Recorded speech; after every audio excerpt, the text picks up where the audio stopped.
Josh and I hated our new house. Sure, it was big. It looked like a mansion compared to our old house. It was a tall red brick house with a sloping black roof and rows of windows framed by black shutters. It's so dark, I thought, studying it from the street. The whole house was covered in darkness, as if it were hiding in the shadows of the gnarled old trees that bent over it.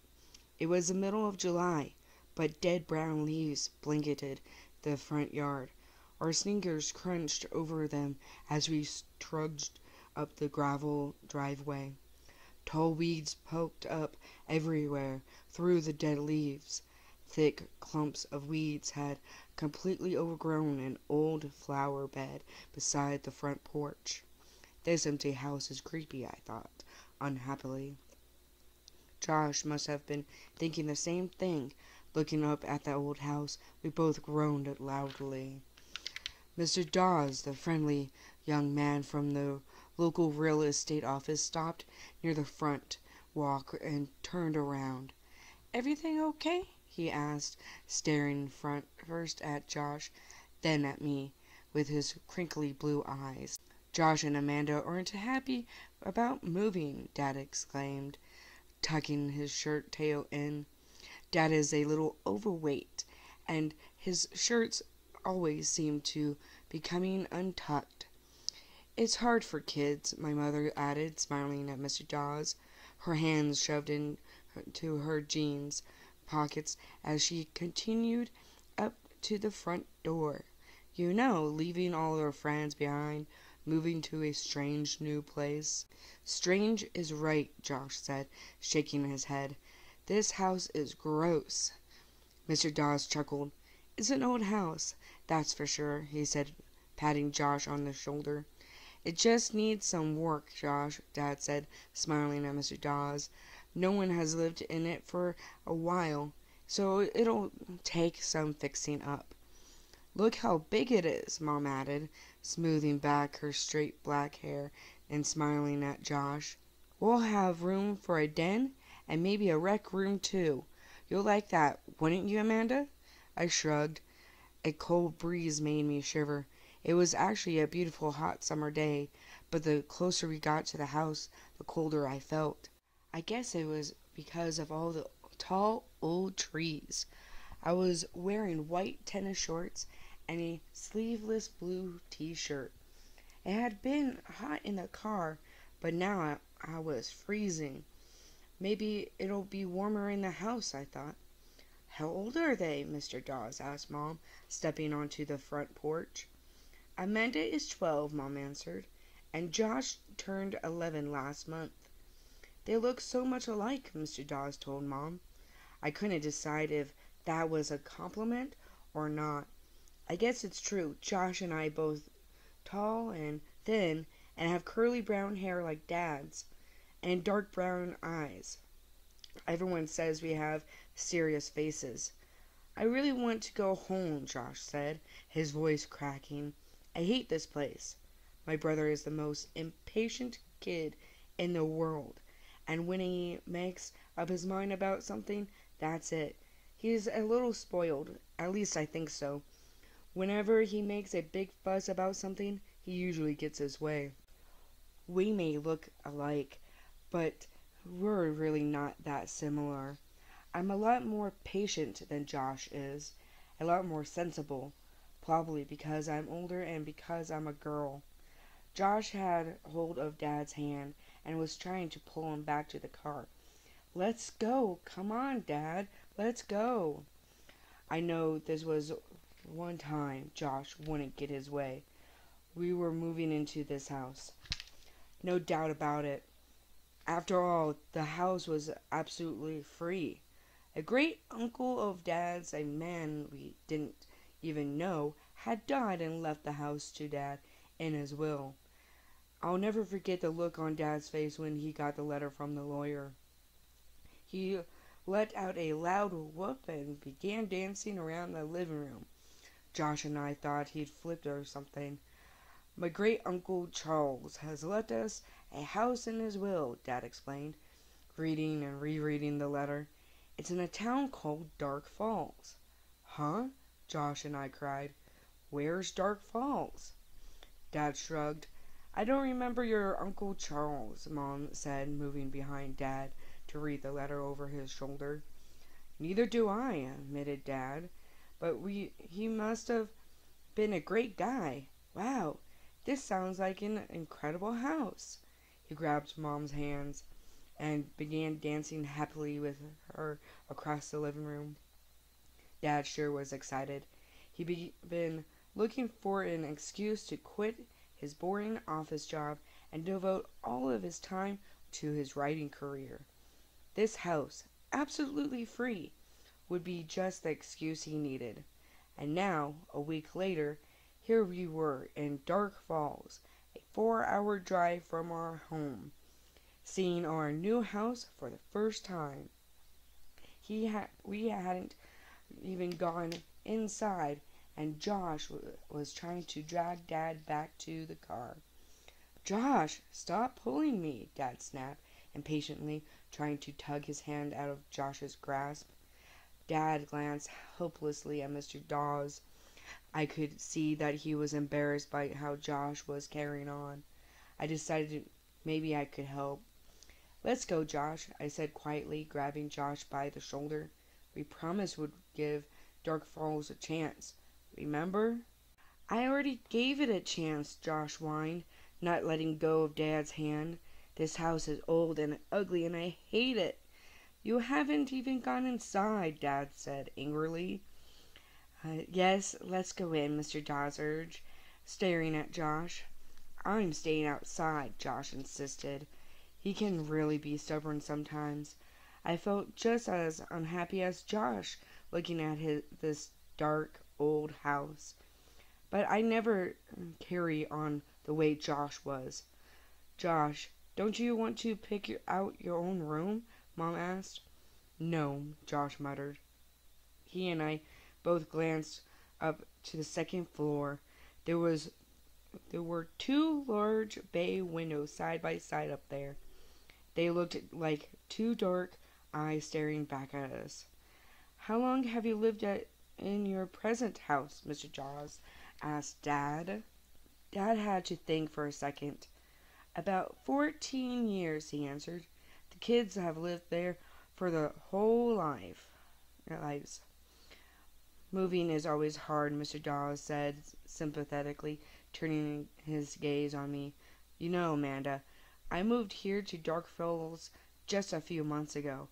I didn't like it much either at first, but now I wouldn't live anywhere else." He winked at me. He had a cute dimple on his chin when he smiled. "Let's go inside. It's really quite nice. You'll be surprised." All of us followed Mr. Dawes except Josh. "Are there other kids on this block?" Josh demanded. He made it sound more like a challenge than a question. Mr. Dawes nodded. "The school's just 2 blocks away," he said, pointing up the street. "See," Mom quickly cut in. "A short walk to school. No more long bus rides every morning."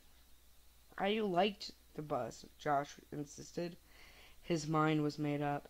He wasn't going to give my parents a break, even though we both promised to be open-minded about this move. I don't know what Josh thought he had to gain by being such a pain. I mean, Dad already had plenty to worry about. For one thing, he hadn't been able to sell our old house yet. I didn't like the idea of moving, but I knew that inheriting this big house was a great opportunity for us. We were so cramped in our little house, and once Dad managed to sell the old place, we wouldn't have to worry at all about money anymore. Josh should at least give it a chance. That's what I thought. Suddenly, from our car at the foot of the driveway, we heard Petey barking and howling and making a fuss. Petey is our dog, a white, curly-haired terrier, cute as a button, and usually well behaved. He never minded being left in the car, but now he was yowling and yapping at full volume, and scratching at the car window, desperate to get out. "Petey, quiet! Quiet!" I shouted. Petey usually listened to me, but not this time. "I'm going to let him out," Josh declared, and took off down the driveway toward the car. "No, wait," Dad called, but I don't think Josh could hear him over Petey's wail. "Might as well let the dog explore," Mr. Dawes said. "It's going to be his house, too." A few seconds later, Petey came charging across the lawn, kicking up brown leaves, yipping excitedly as he ran up to us. He jumped on all of us as if he hadn't seen us in weeks. And then, to our surprise, he started growling menacingly and barking at Mr. Dawes. "Petey, stop!" Mom yelled. "He's never done this," Dad said apologetically. "Really, he's usually very friendly. He's probably smells something on me. Another dog, maybe," Mr. Dawes said, loosening his striped tie, looking warily at our growling dog. Finally, Josh grabbed Petey around the middle and lifted him up from Mr. Dawes. "Stop it, Petey," Josh scolded, holding the dog up close to his face so that they were nose to nose. "Mr. Dawes is our friend." Petey whimpered and licked Josh's face. After a short while, Josh set him back down on the ground. Petey looked up at Mr. Dawes, then at me, then decided to go sniffing around the yard, letting his nose lead the way. "Let's go inside," Mr. Dawes urged, moving a hand through his short blonde hair. He unlocked the front door and pushed it open. Mr. Dawes held the screen door open for us. I started to follow my parents into the house. "I'll stay out here with Petey," Josh insisted from the walk. Dad started to protest but changed his mind. "Okay, fine," he said, sighing and shaking his head. "I'm not going to argue with you. Don't come in. You can live outside if you want." He sounded really exasperated. "I want to stay with Petey," Josh said again, watching Petey's nose his way through the dead flower bed. Mr. Dawes followed us into the hallway, gently closing the screen door behind him, giving Josh a final glance. "He'll be fine," he said softly, smiling at Mom.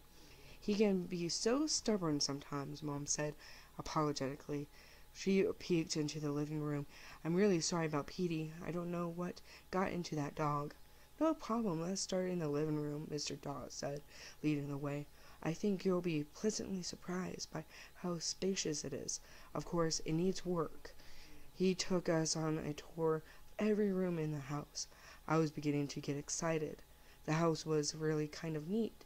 There was so many rooms and so many closets, and my room was huge and in its own bathroom and an old-fashioned window seat where I could sit at the window and look down at the street.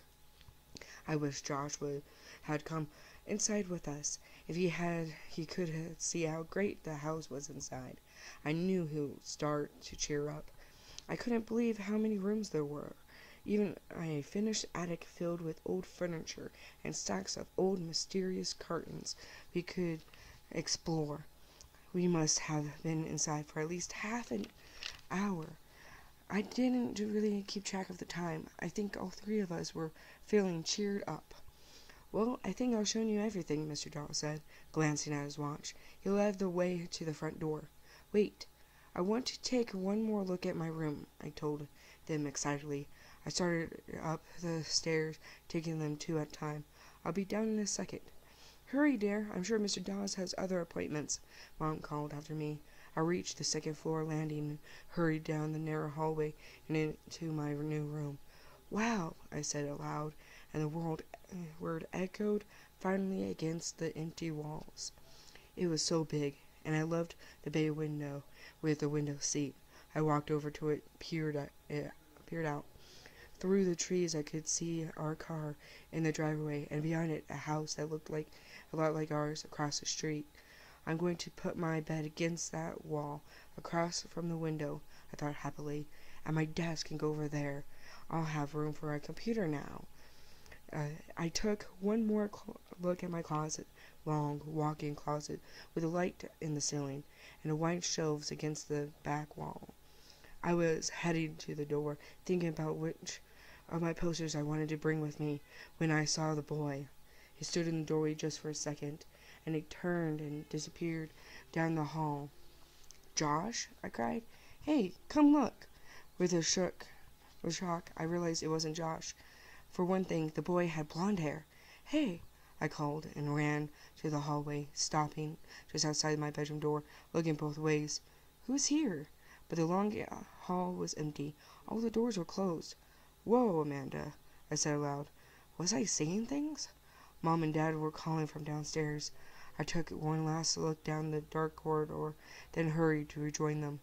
"Hey, Mr. Dawes," I called as I ran down the stairs. "Is this house haunted?" He chuckled. The question seemed to strike him funny. "No, sorry," he said, looking at me with those crinkly blue eyes. "No ghosts included.